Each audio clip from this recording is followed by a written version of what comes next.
जीवन भगवान ने हमें दिया, लेकिन उस जीवन का हमें करना क्या है?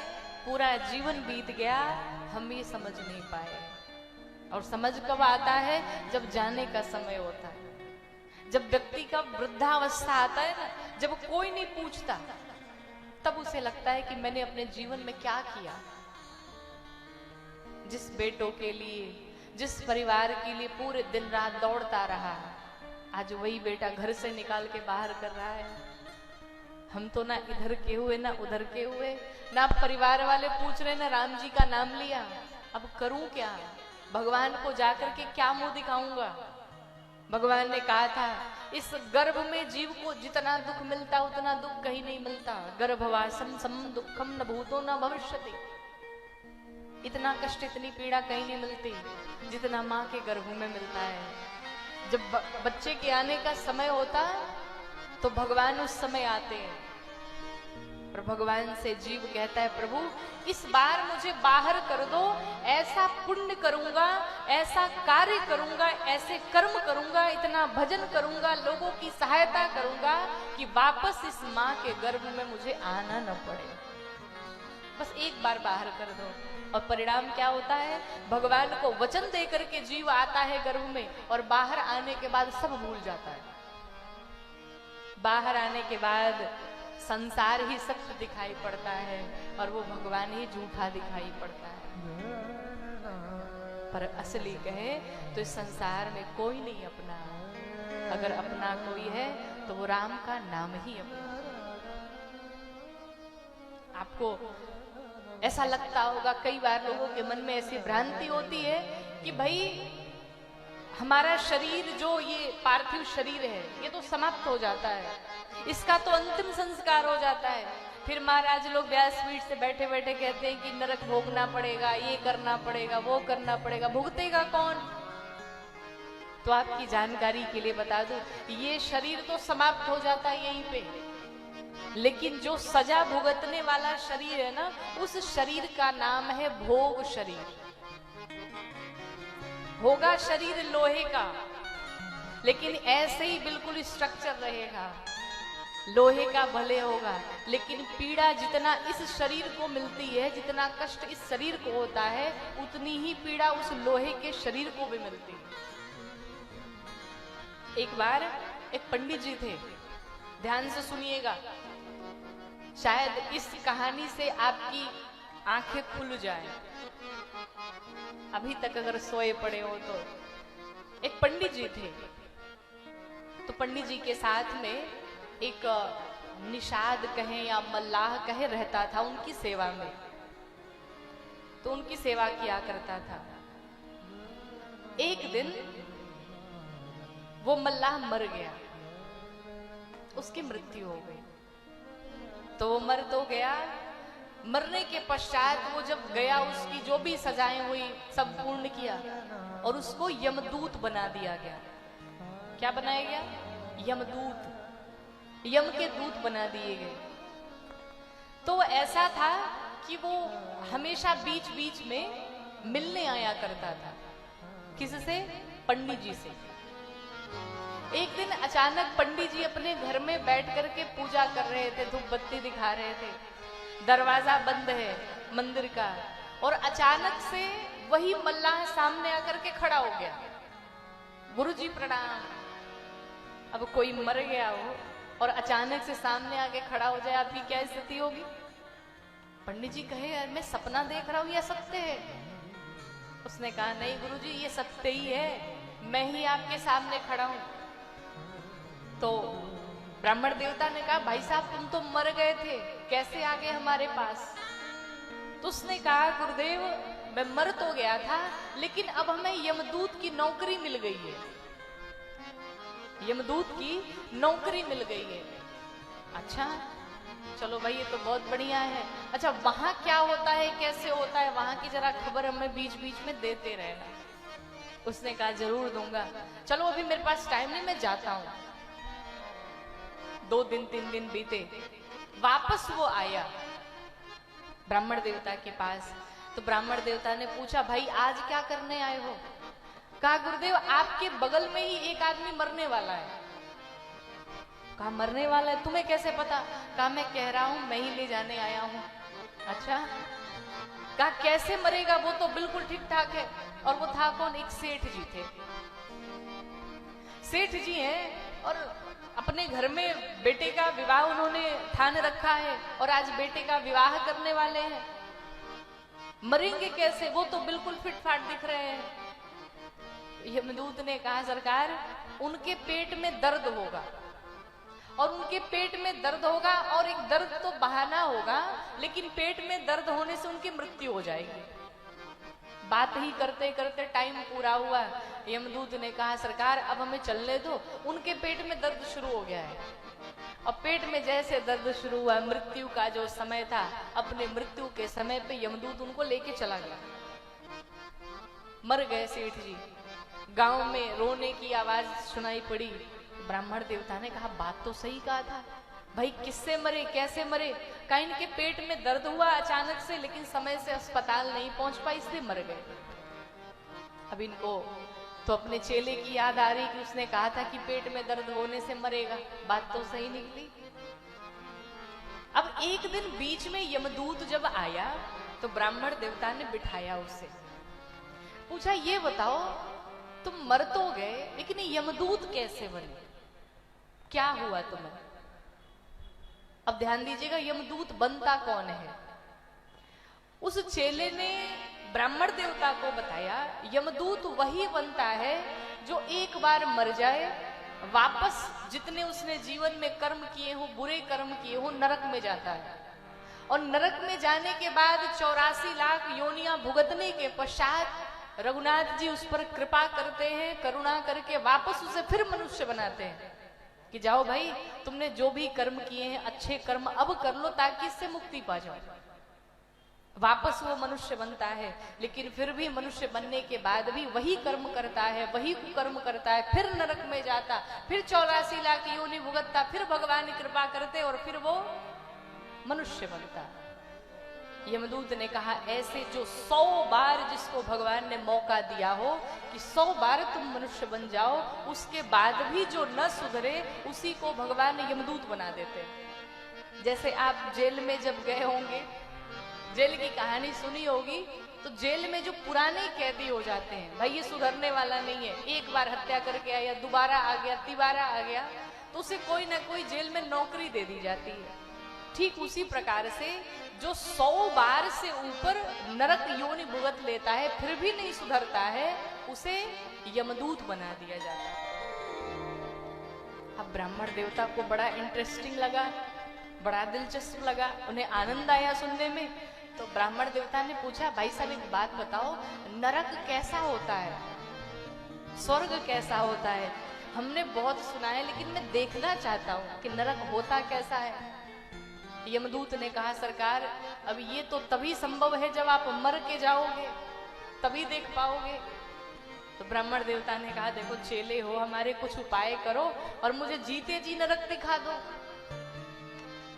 यमदूत गया यमराज के पास और कहा सरकार जीवन भर हमने ब्राह्मण देवता की बड़ी सेवा की थी और आज वो हमसे कुछ मांग रहे हैं, तो मैं आपसे हाथ जोड़ के विनती करता हूं उनकी इच्छा पूर्ण की जाए।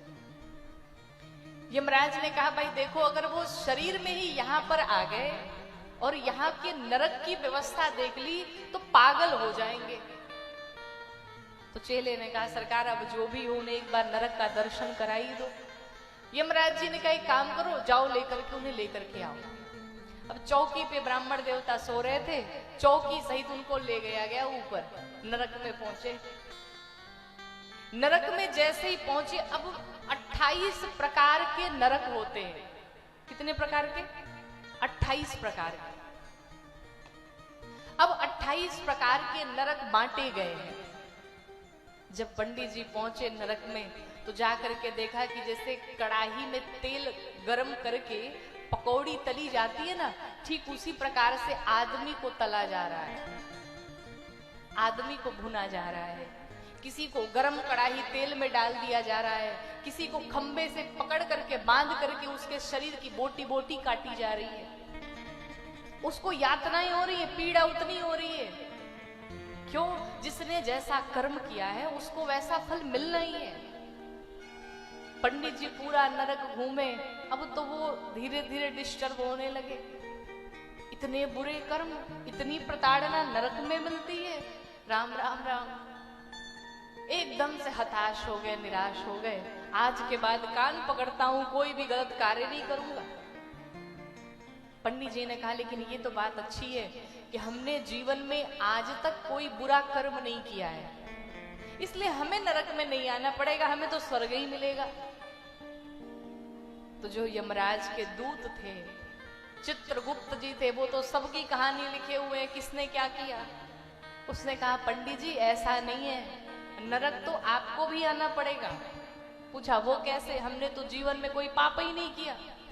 कहा एक बार किया है, और वो पाप क्या किया है, आपके गांव से थोड़ी दूर पर एक चमड़े का दुकान वाला है जो जूते बनाता है, और आपने वहां जाकर के उससे कुछ खरीदा और उससे पैसे नहीं दिए।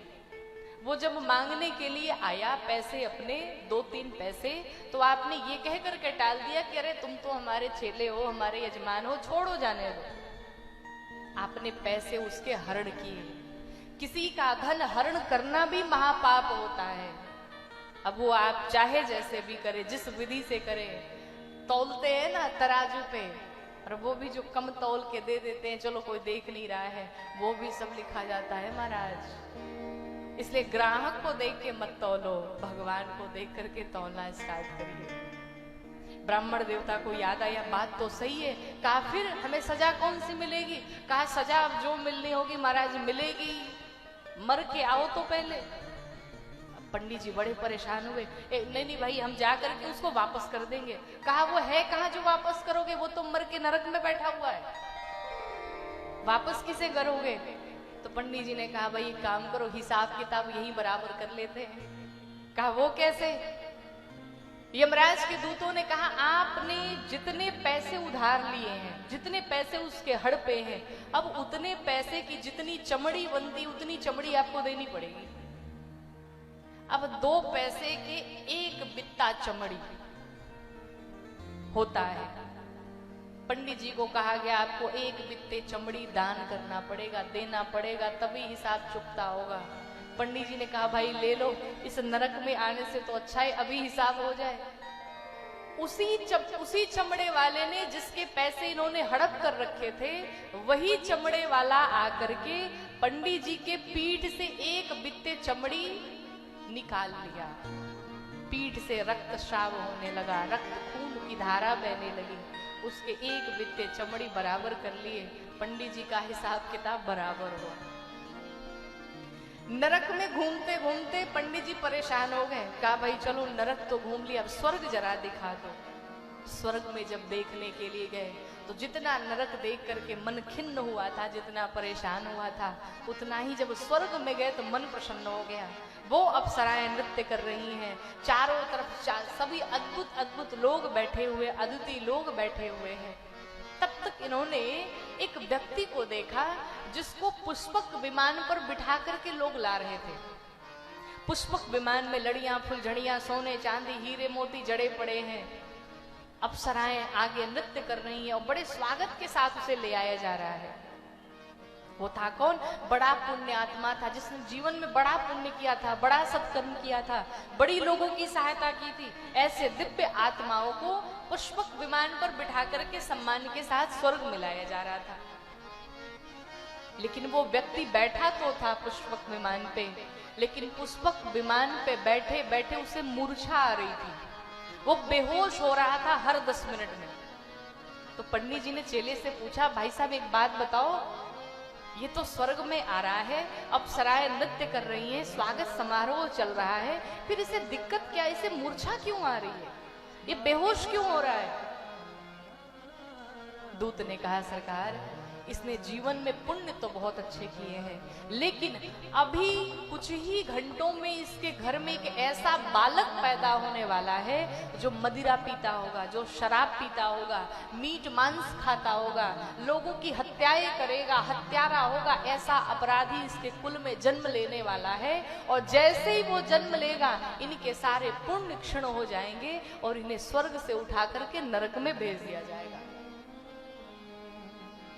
अब इस बात को सुन करके आपके मन में एक प्रश्न जरूर उठ रहा होगा कि भाई उसने तो जीवन में पुण्य किए, तो उसके कुल में जिसने जन्म लिया वो अगर गलत कर रहा है तो फिर उसका फल वो क्यों भुगते? प्रश्न होता है ये। वो इसलिए भुगतना पड़ेगा। आप संसार में, परिवार में जिसके प्रति जितना आसक्त होंगे, मरने के बाद भी, स्वर्ग में जाने के बाद भी कुछ लोगों का मन अपने परिवार में, अपने जिससे वो जो बहुत ज्यादा प्रेम करते हैं, उनके प्रति अगर लगा रहा तो वो जो कुछ भी करेंगे उसका फल आपको भी भुगतना पड़ेगा। पंडित जी ने जब देखा उनका मन बिल्कुल निराश हो गया और वापस उन्हें दूध ले जाकर के उनकी चौकी पे छोड़ आए। अब जब सुबह जब हुई तो पंडित जी की नींद खुली। पंडित जी ने कहा मैं सपना देख रहा था या सच में मैं नरक में गया हुआ था। तब तक पीठ से रक्त निकल रहा था, जो चमड़ी छिली गई थी, रक्त खून निकल रहा था। पंडित जी ने देखा ये खून तो सच में निकल रहा है, इसका मतलब मैं सच में गया हुआ था नरक में। सारी बातें स्मरण हो आई। पंडित जी ने पूरे गांव वालों को बुलाया, अरे सुनो सुनो सुनो, मैं नरक में गया था, मैं स्वर्ग में गया था, सब देख करके आया और उसका प्रमाण देखो, मेरी पीठ की चमड़ी छिली हुई है, मैं सत्य कह रहा हूं। लोगों ने, गांव के लोगों ने उपहास किया, मजाक बनाया, अरे बुढ़ा पागल हो गया है, जाने का समय आ गया है, बताओ कहता है ये शरीर से ही नरक और स्वर्ग में घूम करके महाराज आ रहे हैं, अरे कोई सपना देखा होगा। पंडित जी ने मन ही मन विचार किया, निश्चित रूप से पागल मैं नहीं हूं, पागल तो तुम लोग हो जो अभी तक उस भगवान को, उस परमात्मा को जान नहीं पाए। मैं तो शुरू से जानते आया हूं और अब और जान गया हूं। आज के बाद से सब कुछ बंद, आज के बाद से पंडिताई बंद, सारी यजमानी बंद महाराज। आज से तो बस सिर्फ एक ही काम होगा और वो ये होगा कि सीताराम सीताराम, अरे सीताराम कहिए, अजाहि विधि राखे राम, ताहि विधि रहिए। बस यही कहूंगा, बोलो भक्तवत्सल भगवान की। इसलिए बार बार कहते हैं, अगर आप किसी धर्म कार्य में आप अपने को नहीं लगा सकते, किसी की सहायता नहीं कर सकते, तो किसी का बुरा भी मत करो, किसी का बुरा भी मत सोचो। अब ये मत सोचो कि उधार लेकर के हम अपना जीवन ऐसे ही निकाल देंगे महाराज, पाई पाई का हिसाब है, यहाँ तो निकल जाओगे पर वहां बचने वाले नहीं हो। लोहे रूपी शरीर को जितना कष्ट इस शरीर को मिलता है, उतना ही कष्ट उस शरीर को भी प्राप्त होता है। इसलिए दान कर लीजिए, धर्म कर लीजिए, भगवान का नाम जप कर लीजिए। संसार में यही है, चाहते हैं कि वापस इस मनुष्य की सुंदर योनि हमें प्राप्त हो, भगवान का शरण प्राप्त हो, भगवान के चरण प्राप्त हो। उसका एकमात्र उपाय है कि भजन करना सीखो।